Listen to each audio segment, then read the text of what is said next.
Damai sejahtera Allah Bapa yang melampaui segala akal dan budimu, itulah yang menyertai, memelihara hati dan pikiranmu sekalian. Di dalam nama Yesus Kristus Tuhan kita. Amin.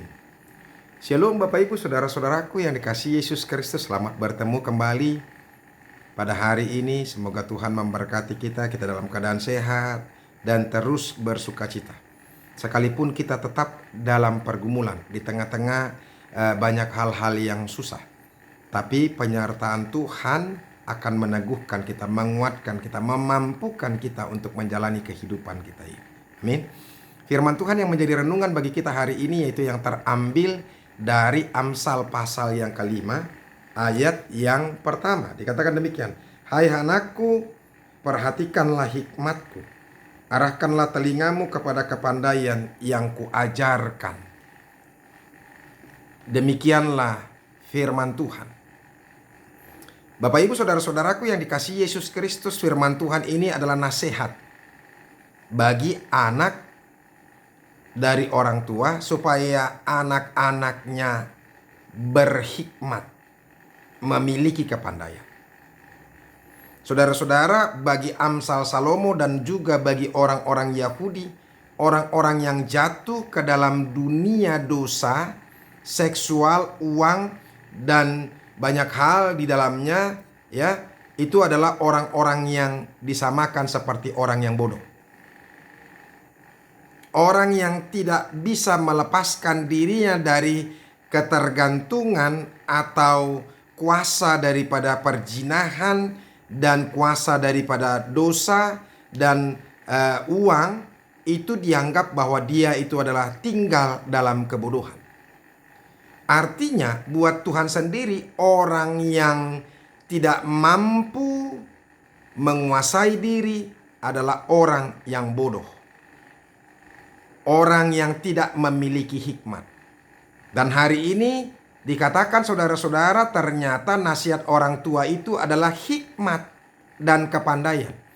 Dan ketika orang tua mengajarkan hikmatnya kepada anaknya, maka anaknya juga akan memiliki hikmat, dan sehingga dia juga pandai, cakap untuk mengisi, melakukan sesuatu dalam kehidupannya. Oleh karena itu, jangan jadi anak yang bodoh. Jadilah anak yang bijaksana. Jadi kita masih disebutkan bodoh kalau kita tidak bisa melepaskan diri dari kuasa keinginan daging kita, terlebih dalam hal ini adalah seksual. Coba kita lihat, di sini dikatakan soal seksual, ya. Supaya engkau karena bibir perempuan jalang, ayat 3, menitikkan tetesan madu, dan langit-langit mulutnya lebih licin daripada minyak. Tetapi kemudian ia pahit seperti empedu dan tajam seperti pedang bermata dua, ya. Jadi artinya saudara-saudara, setiap anak-anak itu hendaklah menjauhkan diri dari segala keinginan daging, apalagi soal seksual. Jadi anak-anak yang terjebak dengan nafsu duniawi seksualnya dianggap adalah anak yang masih tinggal dalam kebodohan. Jadi makanya saudara-saudaraku, kenapa dikatakan kebodohan? Karena memang orang atau perempuan sundal itu bibirnya itu betul-betul begitu lihai. Perempuan jalang itu bibirnya seperti menitikkan tetesan madu, ya. Dan langit-langitnya mulutnya lebih licin daripada minyak. Jadi lihai, licik. Jadi makanya untuk boleh lepas dari kelicikan tipu muslihat dari orang-orang yang jahat itu, kita harus memiliki hikmat daripada Tuhan. Kelihayan, hikmat daripada Tuhan. Kebijaksanaan atau kepandaian dari Tuhan.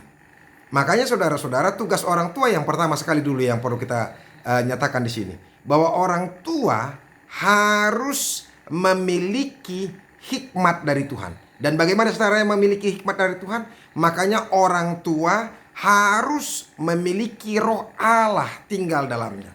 Makanya setiap orang tua diharapkan orang tua yang saleh, orang tua yang kudus, orang tua yang terus-menerus menerima bimbingan nasihat daripada firman Tuhan. Sehingga roh Tuhan juga melalui doanya juga akan boleh hadir dalam setiap kehidupannya, yang memberikan hikmat kepada orang tuanya untuk mengajari anaknya, mendidik anak-anaknya.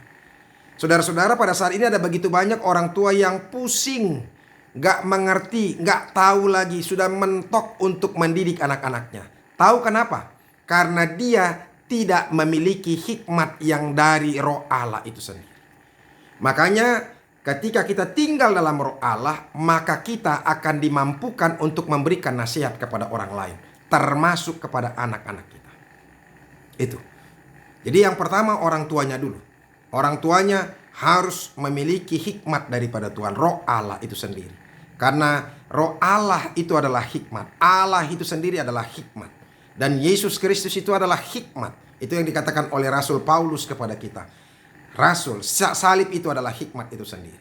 Makanya oleh karena itu saudara-saudara, mari tinggal di dalam Tuhan. Percaya kepada Tuhan, maka kita akan diberikan hikmat. Kita akan pandai, kita akan pintar. Pintar dalam arti cakap untuk apa? Menjalani, mengisi, melakukan apapun yang kita jalani dalam kehidupan kita. Itu. Yang kedua, anak-anak juga harus menjadi anak-anak yang patuh, mendengarkan orang tua. Supaya ketika dia menerima hikmat dari orang tua yang diajarkan oleh orang tuanya, yang menjadi pengganti Tuhan dalam hidup fisiknya itu, yang kelihatan itu, di situ maka anak-anak juga akan berhikmat. Karena kita percaya orang tua menerima, memberikan pendidikan kepada anak-anaknya, dia terlebih dulu menerima hikmat daripada Tuhan. Maka terimalah. Dan ingat saudara-saudara, sampai itu menjadi apa? Titah atau hukum Taurat bagi orang Yahudi dan untuk kita semua juga, ya kan? Hormatilah orang tuamu agar lanjut umurmu di bumi yang diberikan Tuhan kepadamu. Kalau kita mau hidup kita bahagia dan panjang umur kita, hidup kita berkelimpahan dan diberkati, maka dengarkanlah nasihat orang tua. Jangan sampai ketika kita sudah lebih dewasa dan sukses, apalagi ketika orang tua kita sudah mulai tua, kita tidak mendengarkan dia. Berhati-hatilah. Ingatlah bahwa kita juga akan menjadi tua sama seperti mereka. Apalagi jangan pernah melakukan yang tidak baik kepada orang tua. Tetapi saya yakin ketika orang tua mendidik anaknya di dalam roh Tuhan, maka anaknya pasti akan bertumbuh dalam roh Tuhan juga. Pasti dia akan mengasihi orang tuanya. Pada saat ini ada begitu banyak orang tua yang takut, fobia dengan apa? Dengan dia tidak dihormati dan tidak diperhatikan anaknya ketika tua. Kenapa harus takut? Kalau saya bilang tidak perlu takut kalau kita sudah mendidik anak kita dari roh Tuhan. Itu. Tetapi kalau andaikan pun setelah kita didik mereka dengan roh Tuhan, tapi mereka juga masih belum mendengarkan kita, maka Tuhan yang akan memberikan hikmat kepadanya. Kalau dia tidak mendengarkan Tuhan juga, maka Tuhan yang akan menghukum dia. Jadi makanya untuk orang tua, ajarlah anakmu. Untuk anak-anak, dengarkanlah, ya, arahkanlah telingamu kepada kepandaian yang kuajarkan, supaya kita bijaksana dalam hidup ini. Karena di dunia ini ada begitu banyak perangkap, kelihayan perempuan-perempuan jalang, kelihayan daripada uang, harta, orang-orang jahat, ya kan? Kita akan pandai, kita akan cakap untuk apa?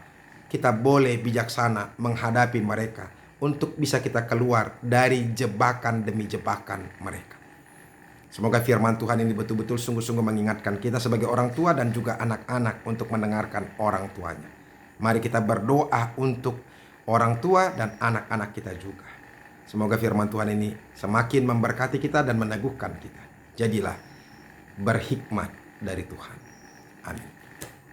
Terima kasih Tuhan untuk firman-Mu yang boleh kami dengarkan. Berkati itu dan jadikan kami semakin berhikmat dan bijaksana. Karena kami tahu bahwa kami mendengarkan nasihat orang tua kami yang kami tahu itu adalah dari firman Tuhan. Terima kasih Yesus. Dalam namamu kami berdoa dan mengucap syukur. Amin. Bapak Ibu Saudara-saudaraku, kita sudah dengarkan firman Tuhan. Didiklah anak kita menjadi anak yang baik.